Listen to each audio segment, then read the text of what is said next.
En la cadena SER, Radio Paradiso, Sonia Ballesteros y María Manjabacas. Tengo millares de estrellas y tengo la luna y el sol. Y la luz de tu mirada y la luz de tu mirada dentro de mi corazón. Esta, que en 1961 fue la canción del verano, es nuestra sintonía de hoy, la de este Radio Paradiso dedicado a los veranos de los 60. Una década en la que empezaron a cambiar algunas cosas. Llegaron los turistas, las divisas y los bikinis. Crecieron los flequillos, se acortaron las faldas y había algo más de libertad dentro de los estrechos límites que marcaba la dictadura. En esos veranos de los 60, las vacaciones de la mayoría de los españoles consistían en quedarse en casa o, como mucho, irse al pueblo. En esos pueblos muchas veces no había ni agua corriente en las casas y había que sacarla del pozo o ir a la fuente. Nadie tenía piscina, ni existían las municipales, así que para refrescarse había que ir al río, si había río, o a la alberca. Al pueblo se llegaba en autobús y ese era el único viaje que se hacía a lo largo del verano, aunque algunos chavales empezaron a conocer otros lugares por los campamentos de la OGE. 72 de ellos se extienden este año sobre la amplia geografía española y en Guadarrama funcionan los que ostentan los nombres de Juan de Austria, Hernán Cortés y Cristo Rey. Sus dotaciones son muy amplias y en ellas se practican toda clase de deportes y de ejercicios gimnásticos. En todo se rinde culto a la memoria de los caídos y se alterna la enseñanza y la práctica deportiva con las mejores lecciones de espíritu nacional. Dicen que los veranos de entonces eran más calurosos, tal vez porque no existía el aire acondicionado y el calor se combatía a golpe de abanico. El frigorífico era un lujo que solo podían permitirse unos pocos. La leche esterilizada de Cluzasa se conserva sin refrigeración más de 6 meses. Es su alimento ideal porque dispondrá de leche fresca incluso en lugares carentes de producción. Cluzasa, Centrales Lecheras de Zaragoza. Y es que un frigorífico, al empezar la década, costaba el sueldo de varios meses, así que en su lugar se llevaban las barras de hielo. Y sí, había helados, aunque de otras marcas. ¡Ay! ¡Qué riquísimos son los helados Camay! ¡Camay! ¡Camay! ¡Los helados Camay! Helados que algunos añadían al menú habitual de pipas, bocatas, tortilla y hasta filetes empanados que se llevaban al cine de verano, que era al aire libre, para aprovechar el fresco de la noche. Ahora se han vuelto a poner de moda, pero hemos encontrado uno tan auténtico que se ha mantenido abierto desde entonces. Es una saga de cine, su historia es de película y el título bien podría ser Cinema Tomares, que es así como se llama el último superviviente de los cines de verano. ¡Alfredo! ¡Alfredo! ¡Sí! Puedes empezar. Esperamos. Bueno, a ver qué es lo que deja pasar. Nació en los años 60, en un pueblo cerca de Sevilla. El cine de verano empezó en 1964. O sea que este año, pues, son 52 años de cine de verano.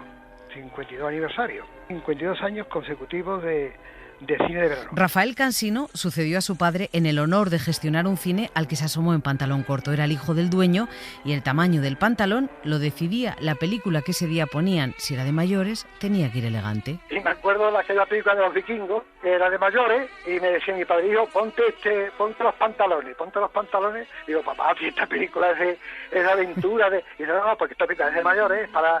No sé, entonces si era 16 y la película no pasaba nada. Y nada, pues me puse aquel día los pantalones para yo dar ejemplo. Era el hijo del dueño para dar ejemplo. Era cine familiar y allí la gente acudía con el tupper. Bueno, en los años 60, la tortilla y en aquellos tiempos, bueno, traían algunas personas, pues traían sus comidas, sus bocadillos. En aquellos tiempos era hasta un lujo tomarse un Coca-Cola.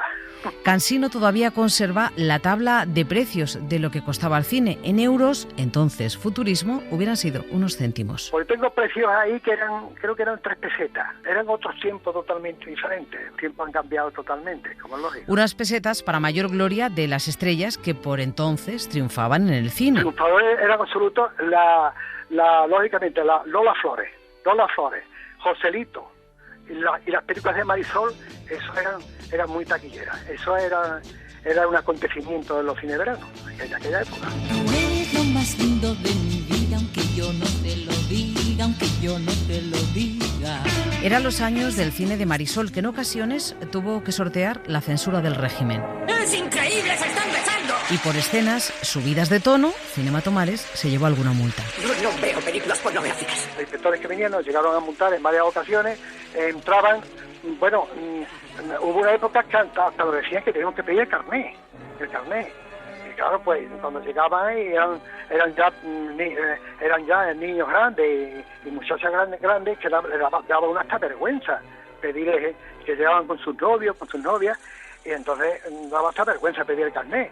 Fue una época, pero el cine es tan grande y es tan poderoso que ha podido con todo, María. Ha podido hasta con la censura, porque mira que han hecho auténticas barbaridades con el cine.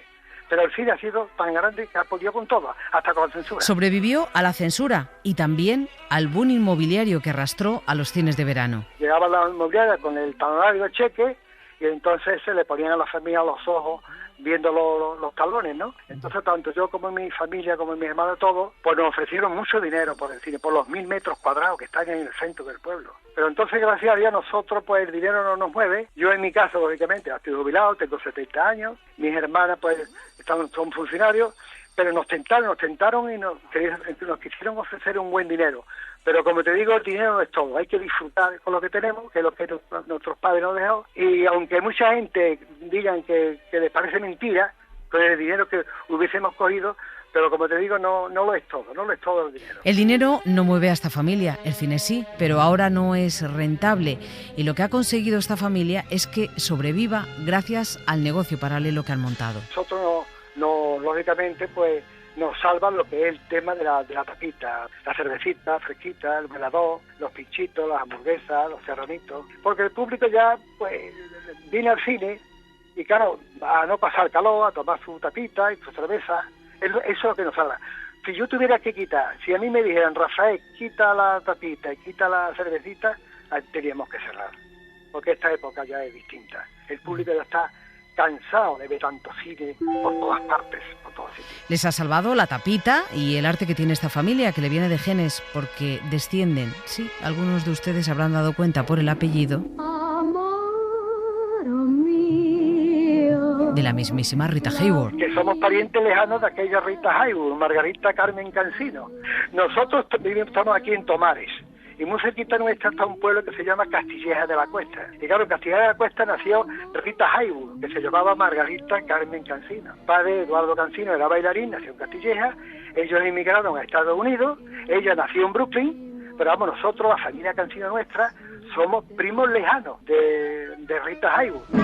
Con estos genes el cine lo llevan bien a la familia Cansino y con Rafael vemos lo que ha cambiado el cine de verano y vemos que el espíritu sigue siendo el mismo, los entonces niños que hoy son mayores y que vienen con sus niños. Aquellos niños que iban al cine de invierno y dicen, mira, ahí me sentaba yo con tu madre cuando éramos novios, o sea que prácticamente mucha juventud, muchos niños, muchas parejas jóvenes con los carritos, con los niños, con los carritos. Y claro, pues me dicen que Rafael, una gloria venía a tu cine, porque claro, yo no donde me voy a meter en un cine de invierno con el carrito del niño, cuando por aquí lo entro estupendamente, porque esto es muy grande, y entonces pues sí noto eso de que muchas parejas jóvenes con niños y muchos carritos, con muchos carritos. La tortilla de entonces son las palomitas de hoy, y las 3 pesetas que costaba hace 50 años ahora son, ¿no? Yo creo que este es el séptimo año que va a 4 euros. 7 años con el mismo precio. Y antaño como ahora, cine blanco, no violento, porque el público era y es familiar. No queremos cine violento, ni queremos cine sino todo familiar, infantil, dibujos animados, porque claro, vienen la familia con sus hijos y es un cine que tiene que agradar a la familia principalmente. Y así se escribe el guión del primer y último cine al aire libre que ha abierto sus puertas este verano, año tras año, interrumpidamente desde ese verano de 1964.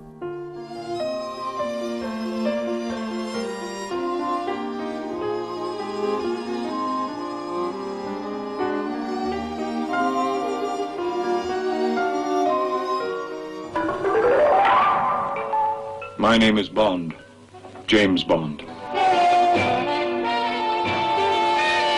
Una de las imágenes que nos ha dejado el cine de la época es la de Úrsula Andrés saliendo del agua con un bikini blanco.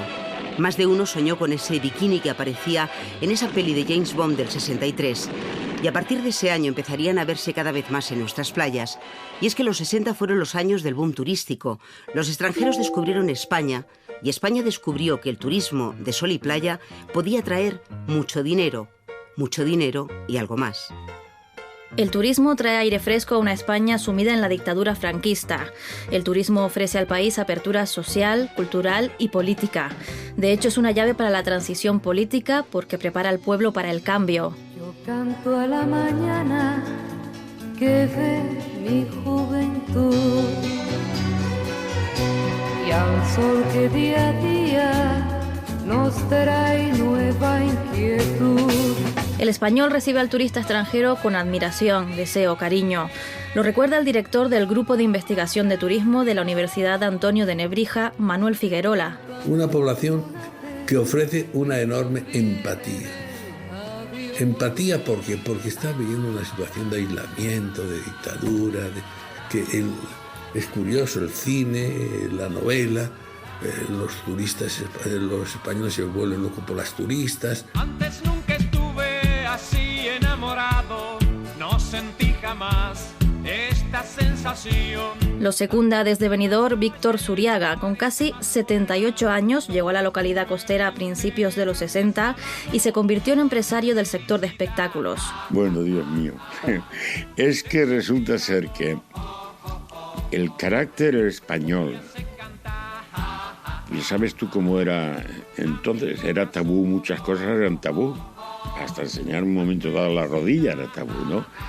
Y claro, aparecen todas estas esbeltas, rubias, ese pelo largo, esos buenos delanteras, esos buenos figuras, y que no les importaba cualquier tontería guarredida de estas que nosotros consideramos. Eso había que verlo, claro. Eso fue un boom para toda la provincia, que venían a ver a las suecas, que venían a ver a las inglesas, venían a ver a las francesas, porque estaban en la playa en bañador, con topless. Así tuvo que ir Pedro Zaragoza a Madrid a pedirle a Franco que autorizara los bikinis aquí en Benidorm, porque eso era parte de nuestro turismo.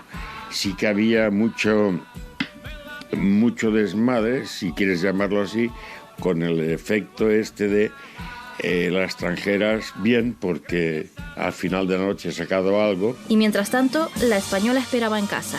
Las españolas pues se quedaban en casa porque no eran lanzadas. No eran lanzadas porque todo eso era tabú para ella, que ellos venían con otra mentalidad.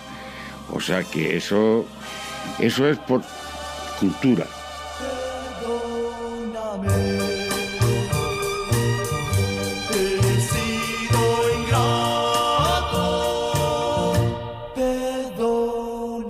Pero volvamos a las inglesas y alemanas que vienen a España, y a los ingleses y alemanes, las nacionalidades con más peso en el turismo sesentero.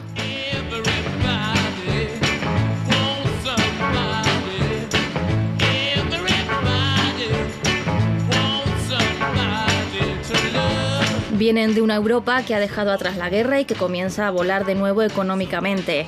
Llegan aquí de la mano de turoperadores que ahora necesitan la infraestructura hotelera. ¿Qué les faltan a los operadores para mover el turismo sol y playa? Los hoteles. Porque no había, ¿me explico o no? Y entonces ellos acometen la labor de prestar, adelantar un capital a la estructura productiva española, ¿a cambio de qué? De la fijación de tarifas y precios. Y esto hace que aparezca el turismo de masa. Y aprovechan para comprar muy barato en España. Es un turismo que viene a comprar.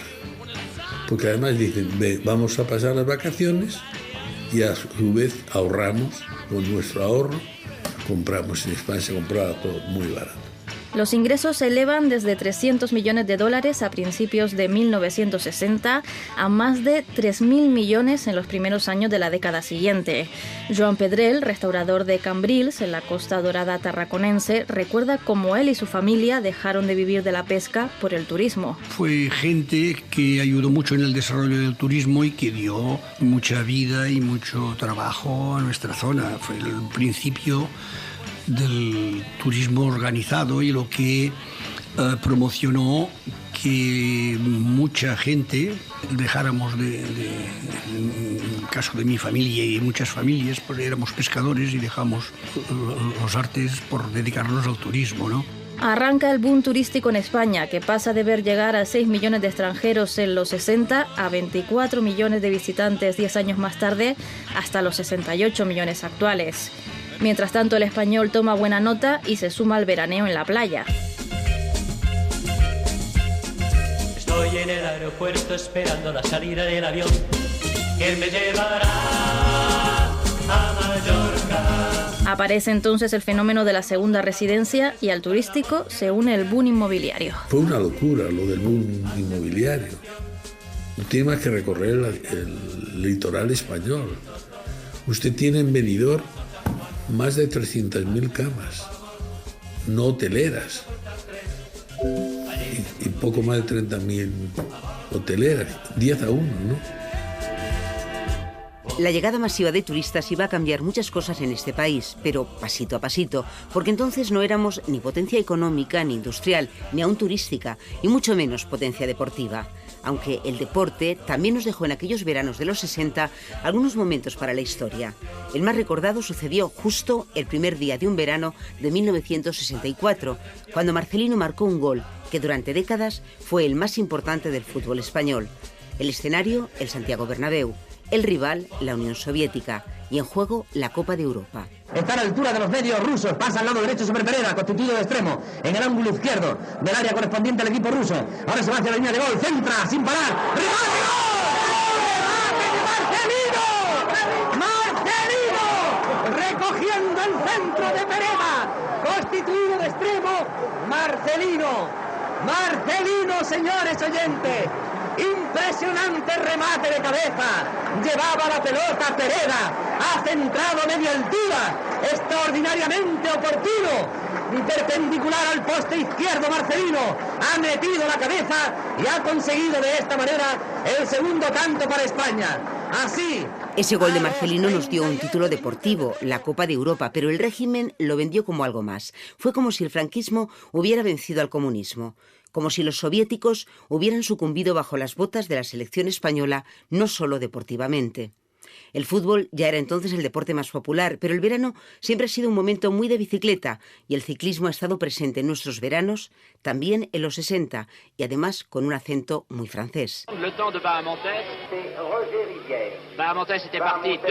Au sommet du col d'Aspet, le premier col de la journée, Manzanek passait avec un avantage considérable l'espagnol Jiménez qui s'était détaché du peloton. A lo largo de toda la década y sobre todo en el verano del 66 se habló y mucho de un tenista español, Manolo Santana. El salto de alegría incontenible es el júbilo de Santana al haber logrado ya el objetivo soñado de toda su vida, vencer en el torneo individual sobre la hierba londinense de Wimbledon. Santana le dio un empujón importante al tenis español, y eso que al inicio de la década no llegaban a 5.000 los españoles que practicaban este deporte. Hoy supera los 7 millones. Jugar al tenis en los 60 era cosa de la élite, como lo de ir al norte de vacaciones, sobre todo a San Sebastián, donde habían veraneado durante décadas los Borbones, y donde seguían haciéndolo otras familias reales europeas, como Fabiola y Balduino de Bélgica, que cada verano se dejaban ver por Zaragoza. Sus Majestades los Reyes de Bélgica, Balduino y Fabiola, posan para los fotógrafos en el chalet del Real Club de Golf de Zarauz. La tuna estudiantil obsequia a los soberanos con un concierto y sus majestades se interesaron por las cintas y distintivos de las capas que los tunos extendieron ante ellos.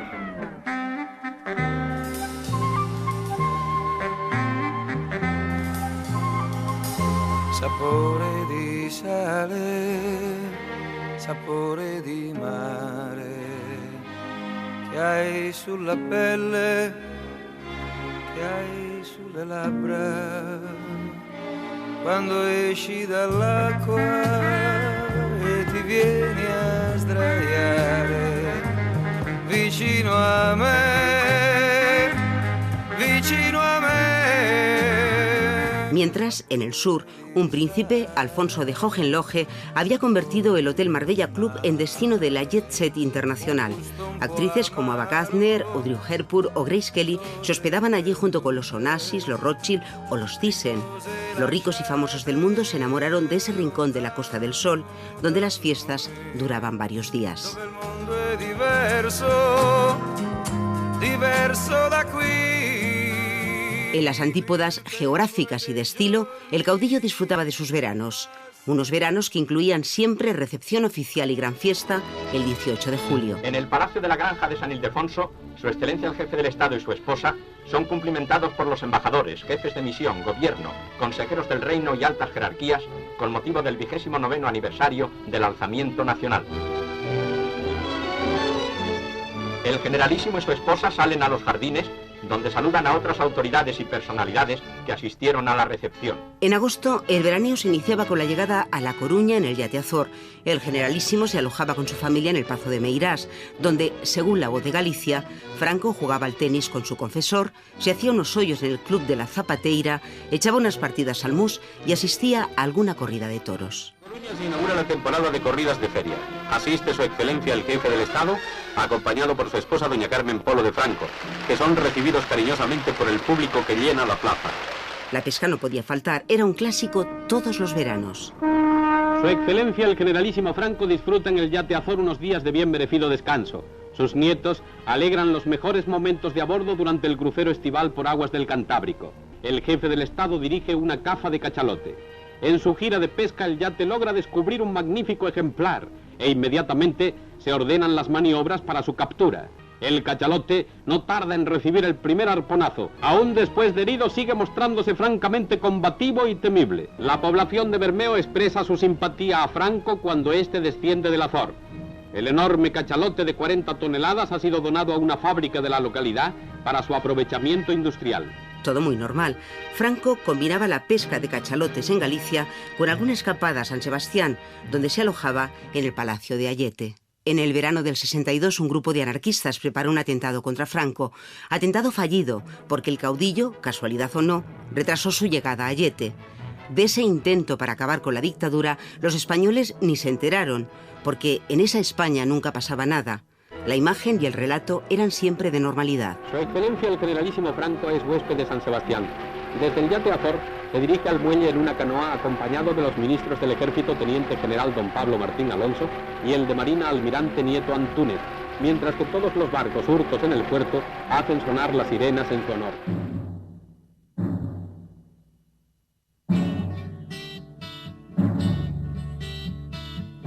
Radio Paradiso. Cadena Ser. The Eastern world, it is exploding, violence flaring, bullets loading. You're old enough to kill, but not for voting. You don't believe in war, but what's that gun you're toting? And even the Jordan River has bodies floating, but you tell me over and over and over again, my friend, you don't believe we're on the eve of destruction. La Guerra Fría va a marcar muchos de los acontecimientos de los veranos de esa década. En agosto de 1961, el mundo se despertó una mañana con un muro en la ciudad de Berlín. 45 kilómetros de vergüenza que separaron el este y el oeste de la ciudad. Barrios, viviendas y familias quedaron partidas en dos durante décadas. El alcalde de Berlín, Willy Brandt, fue el único que protestó enérgicamente desde el primer momento. Wir rufen die Völker der Welt. Wir rufen ihre Repräsentanten auf, hierher nach Berlin zu sehen, wo die blutende Wunde eines Volkes verkrustet werden soll durch Stacheldraht und genagelte Stiefel. Tell me over and over and over again, my friend, you don't believe we're on the eve of destruction. En los 60 la mujer empezó a buscar su lugar en el mundo y hasta en el espacio. En junio del 63 la Unión Soviética lanzó la nave Vostok 6, en la que viajaba la primera astronauta de la historia, Valentina Tereskova. Junio de 1963, por primera vez una mujer habla desde el espacio. Soy yo, gaviota, veo el horizonte, una luz azul, una hermosa banda. La Tierra es tan hermosa. Gaviota era el nombre en clave que Valentina se llevó al espacio el día que subió a bordo del Vostok 6. Les dijo a sus familiares que se iba a hacer paracaidismo, era su habilidad y una de las razones por las que las autoridades soviéticas la eligieron entre otras 400 candidatas, aunque el motivo principal fue su origen proletario y su afiliación. Era una comunista convencida. La antigua URSS la recibió como una heroína. Había estado casi 3 días en el espacio, había orbitado 48 veces alrededor de la Tierra y también había pasado hambre y alguna penalidad allá arriba cuando constató que un error de cálculo podía impedir que volviera con vida. Ser el primero en conquistar el espacio suponía de alguna manera ser el primero abajo en la Tierra y con Valentina los soviéticos volvían a ponerse por delante. Los americanos no enviaron una mujer al cosmos hasta 1983. La niña que Valentina tuvo un año más tarde con otro astronauta fue examinada como ningún otro bebé. Era el primer hijo de 2 personas que habían estado en el espacio. Por supuesto, fue examinada para nada, porque por encima de carreras, temores o ambiciones, el espacio proporciona otro punto de vista, aunque se tarde casi 50 años en reconocerlo. Cuando estás en el espacio, cuando estás a borde de la cápsula, comprendes qué insignificantes son las cosas que nos separan en la Tierra y qué grandes son las cosas que nos unen. A sus 76 años, Tereskova ha dejado dicho que si pudiera viajaría a Marte, incluso sin billete de vuelta. Y en agosto de ese mismo verano del 63, Martin Luther King compartió con 250.000 personas su sueño de ver sentados en la misma mesa a los hijos de los antiguos esclavos y los hijos de los antiguos dueños de esclavos. I have a dream that one day, down in Alabama, with its vicious racists, with its governor having his lips dripping with the words of interposition and nullification. One day right there in Alabama, little black boys and black girls will be able to join hands with little white boys and white girls as sisters and brothers. I have a dream today. Fue en verano, en el 64, cuando el presidente Lyndon B. Johnson pidió la autorización al Congreso de los Estados Unidos para intervenir directamente en Vietnam. Y también un verano, el del 68, las tropas soviéticas, con 200.000 soldados y 5.000 tanques, invadieron Checoslovaquia y pusieron fin a la primavera de Praga. Abyste bezmeznou obětavostí i hrdinstvím prokázali svou důvěru a nabídli i svou pomoc nám v rozhlase.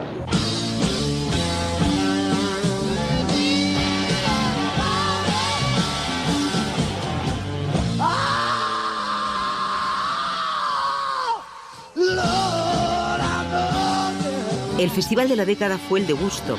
Congregó a 400.000 personas en una granja del estado de Nueva York.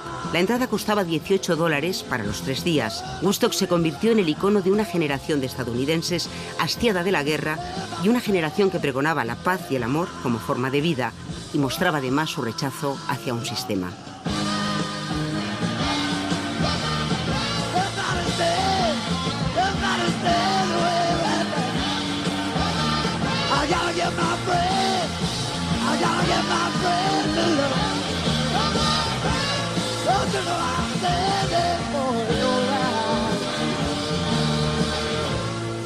En Woodstock, que sepamos, no había ningún español. A nosotros todo eso nos quedaba muy lejos. Pero sí hay un acontecimiento que vivió todo el planeta uno de esos veranos de los 60. Fue la llegada del hombre a la Luna. Al empezar la década, los soviéticos consiguieron poner en órbita al primer ser humano, Yuri Gagarin. Fue entonces cuando el presidente Kennedy anunció que los americanos enviarían hombres a la Luna antes de que finalizara la década. I believe that this nation should commit itself to achieving the goal before this decade is out of landing a man on the moon and returning him safely to the earth. Creo que esta nación debe comprometerse antes de que esta década termine en lograr poner un hombre en la Luna y traerlo sano y salvo a la Tierra. Eso decía el presidente de Estados Unidos, John Fitzgerald Kennedy. Pasaron los años y el 16 de julio de 1969... 15 seconds, guidance is internal. 12, 11, 10, 9, ignition sequence starts. 6, 5, 4, 3, 2, 1, 0. All engine running. En el Apolo 11 viajaban 3 tripulantes, el comandante Neil Armstrong y los astronautas Aldrin y Collins. Tardaron 4 días en llegar a su destino. El 20 de julio, pasadas las 9 de la noche, la nave se posaba sobre la superficie lunar. Aún tardaron más de 6 horas en bajar por la escalerilla y pisar la superficie fina y polvorienta de la Luna. Fue poco antes de las 4 de la madrugada del domingo 21 de julio, cuando Armstrong, al pisar la Luna, dijo esa frase que ya ha quedado para la historia.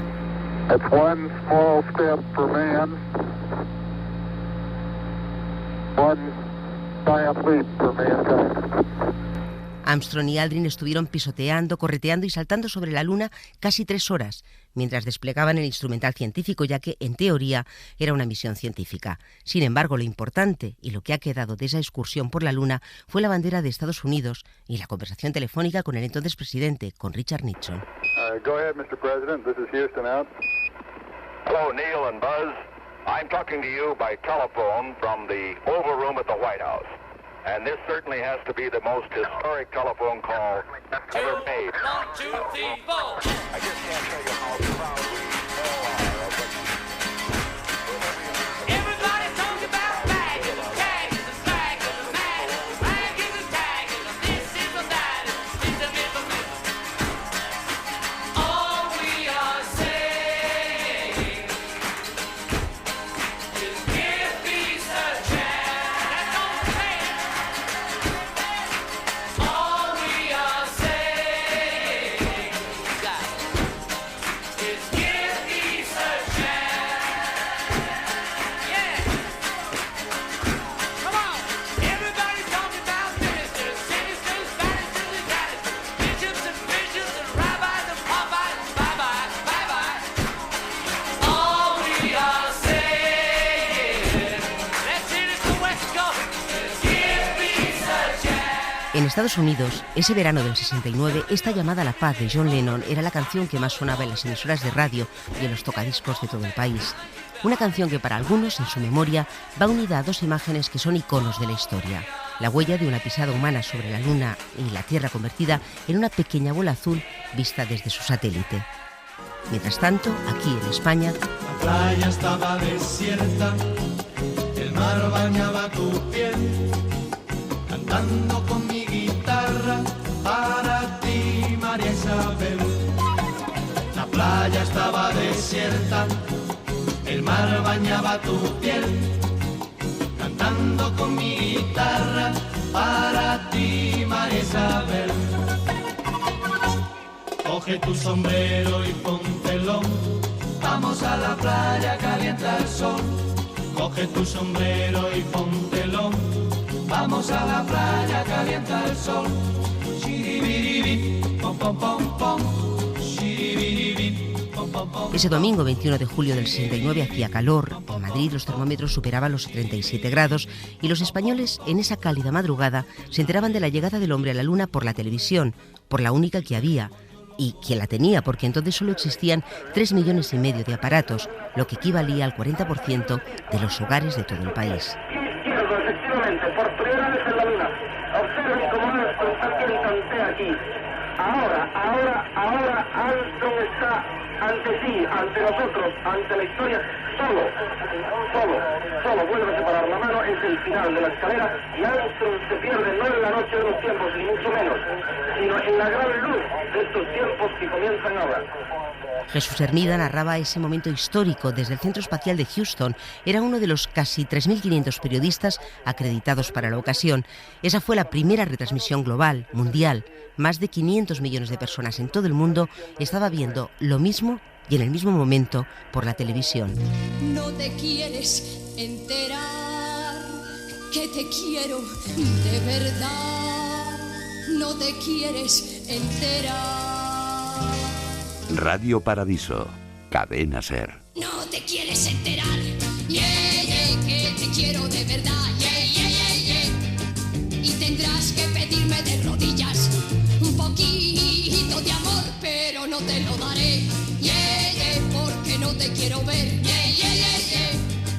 porque tú no haces caso ni te apiadas de mi pobre corazón.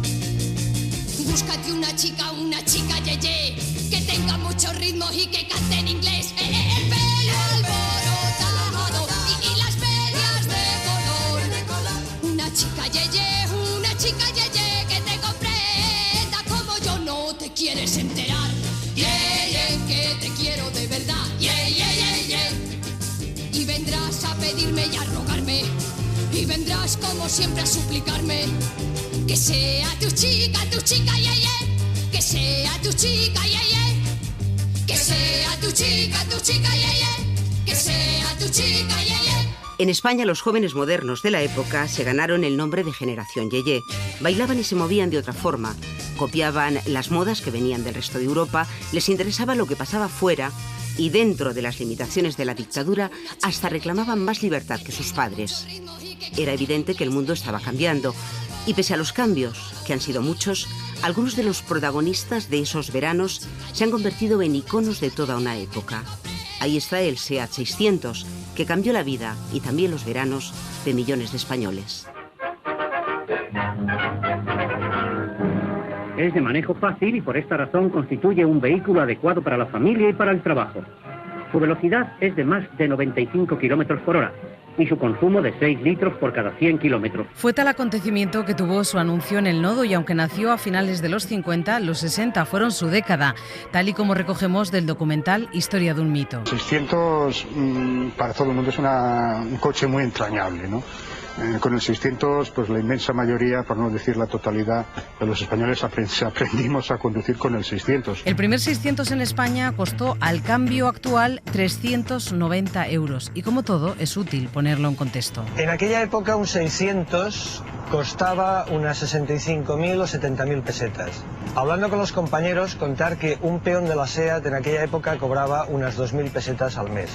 Evidentemente la llegada del 600 fue todo un acontecimiento. Lo primero que entró a casa fue el 600 antes que electrodomésticos como la televisión o como la nevera eléctrica. Y no era fácil tenerlo, había hasta lista de espera y de influencias y para conseguirlo había que tener un enchufe con el gobierno o con la fábrica. Era muy difícil, había una lista de espera de 3 años en muchos casos. Si no había recomendaciones, claro, si había una recomendación a lo mejor se conseguía antes. Y esto explicaría que el primer 600 fuera para el hijo de un general. El solicitante tenía que explicar un poco su historia y su currículum profesional, porque si era desafecto al régimen, pues no tenía que ser 600. El 600 salió de la zona franca de Barcelona y dio mucho trabajo. Se incrementan las plantillas, se efectúan inversiones y eso conlleva la necesidad de dar cobertura a una afluencia de trabajadores que muchos de ellos vienen de fuera de Cataluña, de Andalucía, de Galicia, de Castilla. Y como motor de la economía española de entonces, cada visita se anunciaba y se celebraba. El ministro de Industria, don Gregorio López Bravo, visita la factoría de la empresa automovilística SEAT en su primer viaje a los centros fabriles de Barcelona. SEAT produce 104 coches diarios del modelo 600 y 47 del 1400G. Durante una década era el coche más visto por las carreteras españolas. Fue el coche de la clase media con posibles que luego acabó llegando a todos. Coche de los viajes a Andalucía con toda la familia y el canario y el perro, como dicen. El coche que más o menos le dio al obrero un poco de salida a la carretera. Y es que entre sus virtudes estaba la de ser un coche para todos y para todo. Con el 600 han hecho virguerías, vamos. Servía lo mismo para ir a por hierba para los conejos, el que tenía una granja, lo que tenía una huerta, que luego le pegabas un golpe de agua y te servía para ir al teatro o lo que sea. Era un coche para todo. Pasaron los años y la competencia hizo su aparición. El Renault 5 llegó de Francia arrasando y el 600, conocido también como Seilla o Pelotilla, no era muy consistente y tenía un problema en origen, que se calentaba mucho. Hay que tener presente la imagen de esas carreteras españolas bajo el sol y encontrarse continuamente con un 600 en el arcén, con la familia fuera del coche intentando dejar que se enfríe el 600 porque era uno de los problemas endémicos del 600, ¿no? Los calentones que se llamaban. Y como todo tiene un final, el del 600 se escribió el 3 de agosto de 1973 y los trabajadores de SEAT lo despidieron con todos los honores. El último 600 que salió de la cadena de montaje de la factoría, ya hecho era un 600 blanco, fue en agosto de 1973 y los trabajadores que no estaban de vacaciones y que estaban allí lo despidieron con una pancarta enorme que decía: naciste príncipe y mueres rey. Hoy día ya es una reliquia muy preciada para un numeroso club de fans que tiene a gala conservar y conducir uno de los coches más emblemáticos y más queridos, que tiene hasta monumentos y homenajes por ser el vehículo que motorizó el país.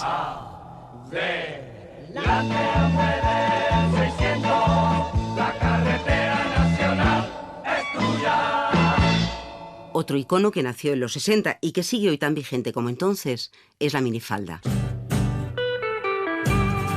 1962 fue el año que vio como el presidente de Estados Unidos, John F. Kennedy, y el ruso Nikita Khrushchev llevaban al mundo al borde de una guerra nuclear durante la crisis de los misiles en Cuba.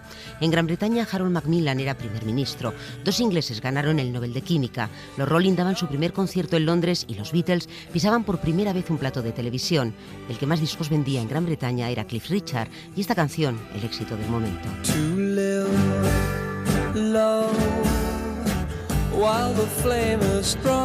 España seguía bajo palio, gobernada por el caudillo por la gracia de Dios. La canción del verano tenía título de catecismo, pero sonaba bien. Poco a poco el SEAT se iba haciendo un hueco en nuestras carreteras. Los mineros asturianos protagonizaban la primera gran huelga obrera en España franquista. Y Abelardo bate a Filmar, el guardameta brasileño.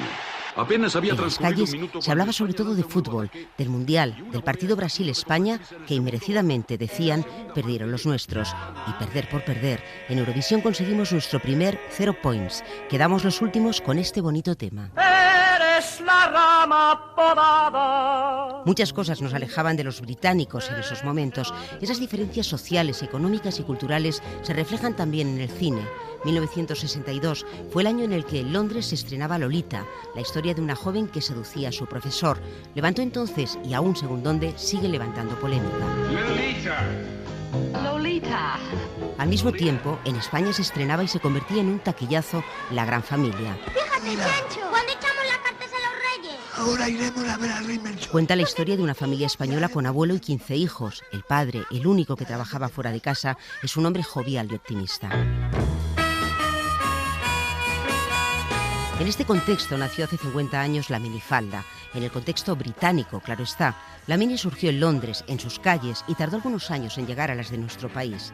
La autora fue Mary Kwan, una joven veinteañera que aprendió a coser porque tenía que arreglarse los vestidos que heredaba de sus primas. Mary montó su primera tienda con el dinero que recibió de una herencia. Ella diseñaba, compraba las telas y cosía los modelos. El éxito fue fulminante. Un año después, en el 63, cuando los Beatles lanzaban su segundo sencillo, Please, Please Me, la revista Vogue ya llevaba a sus páginas algunos de los cortos vestidos de Mary Kwan. La mini aparece por primera vez en la televisión de la mano de Kate McGowan, una de las más famosas presentadoras de la televisión británica. Kate era una veinteañera que presentaba un programa musical para los adolescentes, a las que cautivó con su look desenfadado, sus minifaldas y las entrevistas a sus ídolos. Hello, Kathy, how are you? I'm very well, how are you? Not so bad. George, can you ever go anywhere now where you're not recognised? Bed, yeah, that's about the only place. My next even question there, was what some can you people wear a recognise disguise, me. but it doesn't fill in. Este es un fenómeno que traspasó el mundo de la moda. La minifalda representaba también la libertad, la provocación, la necesidad de cambio y la contestación de la mujer contra el rol que le habían asignado. En los 60 llega también la píldora anticonceptiva, el fenómeno de los fans, los chicos con flequillo y pelo largo. Y a la minifalda le pasó como a los Beatles o a los Rolling. En pocos años conquistaron el mundo. Carlton Tower Hotel. When Mary Quant invades new realms of fashion, bright young girls are interested.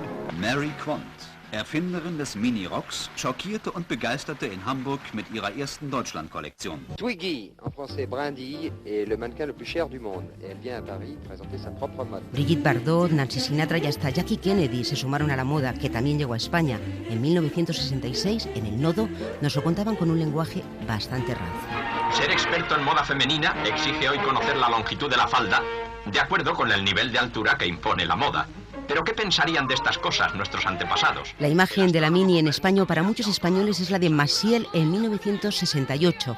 En el Festival de Eurovisión, Maciel salió a escena con un vestido mini diseñado por Courrèges y comprado en París unos días antes de la gala por ella misma.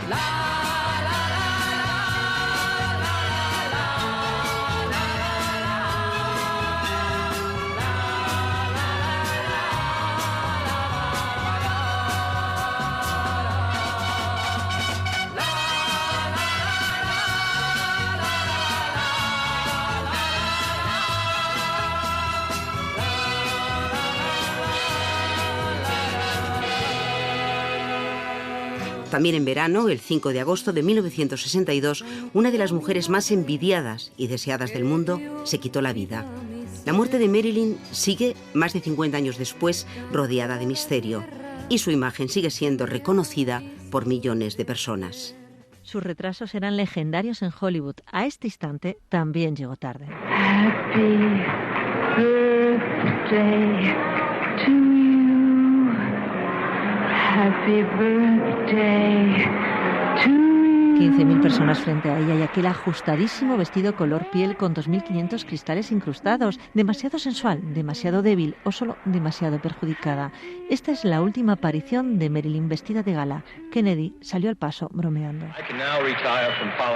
Ya me puedo retirar de la política, dijo, ya que me ha encantado. Feliz cumpleaños de una manera tan amorosa.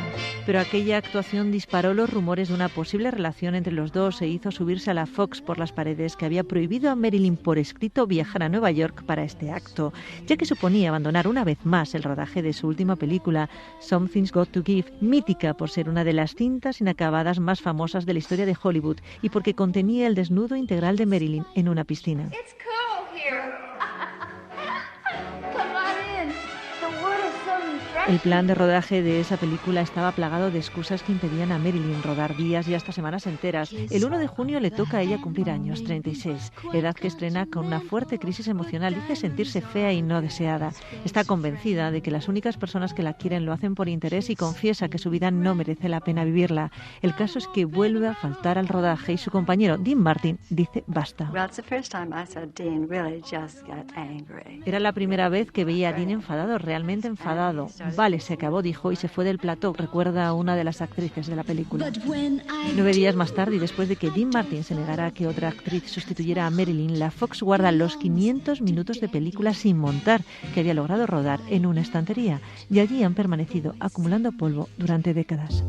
La cancelación del rodaje agrava aún más la ya de por sí extensa inseguridad patológica de Marilyn, adobada casi siempre de pastillas y alcohol, pero quiere neutralizar a la Fox y no para de asomarse a los medios, de fotografiarse, de conceder entrevistas. La última se publica en la revista Life el 3 de agosto, solo 2 días antes de su muerte.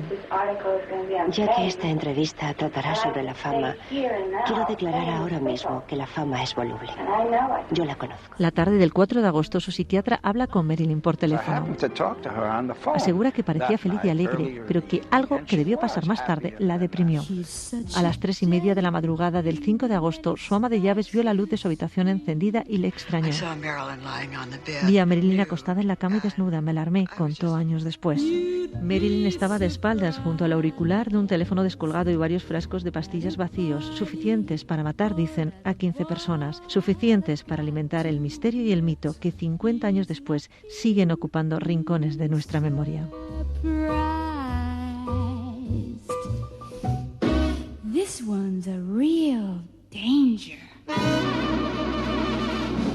Icono de los 60 son también los Beatles. El 2 de julio de 1965 actuaron en Madrid y no llenaron. Las localidades tenían un precio de entre 75 y 450 pesetas, una barbaridad para la época. El sonido no era bueno y la actuación duró tan solo 3/4 de hora. El Nodo, noticiario oficial del momento, dejaba constancia del paso de los Beatles por Madrid en una crónica en la que los británicos no salían muy bien parados. levantan espectadoras impacientes que ya marcan el ritmo antes de que aparezcan los Beatles en el escenario. Por fin salen los melenudos al tablado. Alguno lleva sombrero ancho. Es una concesión al ambiente. He aquí un fragmento de su actuación y algunas fases de la reacción del público.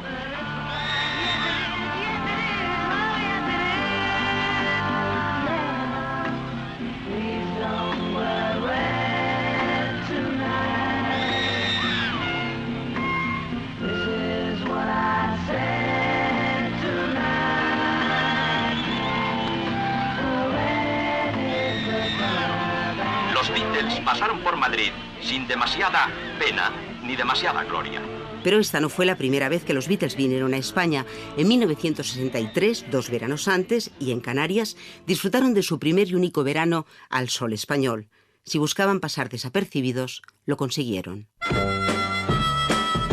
Vinieron de vacaciones a España, necesitaban relax tras su primer disco que les llevó a la fama y eligieron Canarias y quisieron tocar en un bar de copas, pero el dueño los rechazó por melenudos y eso que era inglés. Y el gerente era David Gilbert, era precisamente un inglés, pero en fin, su clientela no era la adecuada, creyó él, para escuchar a estos muchachitos. Que este no era lugar para actuar melenudos como ellos. Son las anécdotas que ahora han salido a la luz. El historiador Nicolás Lemus ha investigado los avatares de los chicos de Liverpool por tierras canarias, donde, salvo cantar, les pasó de todo. Se quemaron, cogieron una fuerte insolación y hasta tal punto que, no pudieron dormir. No tuvieron suerte con el sol ni con el agua y, de hecho, McCartney estuvo a punto de ahogarse. Dio cuenta de que efectivamente no iba hacia la orilla, sino de que no lo dejaba avanzar. Y entonces decidió no volver a bañarse más en la playa marciana. Ellos hicieron lo propio, que no cantar, porque estuvieron hasta los toros. Donde aprovecharon para ir a una corrida de toros, subieron a las cañadas. Y claro, extrañados de que por allí, por Canarias, no solo no arrastraran pasiones, sino indiferencia, nadie les conocía. Pero mire, es que somos los Beatles. No he oído hablar de los Beatles, no he oído hablar. Que no han oído hablar de los Beatles, pero si somos los Beatles, tenemos ya un disco. Y ahora los extrañados somos nosotros. ¿Cómo pudieron pasar desapercibidos los Beatles? Pero pasó en Canarias.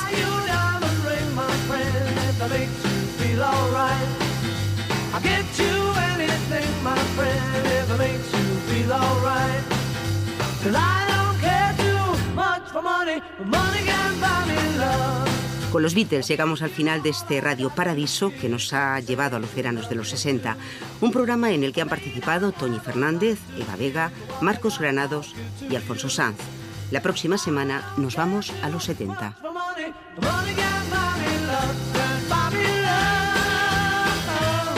En la cadena SER, Radio Paradiso. Sonia Ballesteros y María Manjabacas.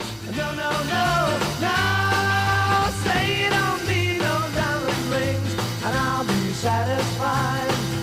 Tell me that you want the kind of things that money just can't buy. I don't care too much for money. Money can buy me love.